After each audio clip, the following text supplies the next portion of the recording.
ওরে বাপরে, দুদিন থেকে যা ঝড় শুরু হয়েছে, একদম উতাল পাতাল কাণ্ড। ঝড়ে যে আমি উড়ে যাইনি এইটাই অনেক। কি একটা নাম, রেমাল না রুমাল, সেইটা আসার আগের দিনের ভিডিও এটা। নাচের ক্লাসে যাচ্ছিলাম, তাই মুখে সানস্ক্রিনটা দিয়েও কেমন যেন ঘেমে ঘেমে যাচ্ছিলাম।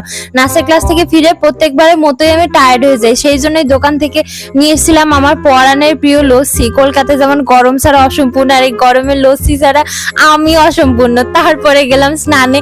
স্নান সেরে এসে মুখের একটু যত্ন নিচ্ছিলাম, ঘষে ঘষে মুখের কালি তুলতেছি। আর 1 বছর পর কি যে মনে হলো, আজকে সন্ধ্যাবেলা ইচ্ছা হলো চলো সুইমিং এ যাই। আর এইটা হলো গিয়া সুইমিং এর ক্যাপ, যেটা ছাড়া কিন্তু কানের মধ্যে জল ঢুকবে। আর এটা হচ্ছে আই গ্লাভস। আর এক যুগ পুরানা বস্তা থেকে বার করছে আমার সুইমিং এর ড্রেস।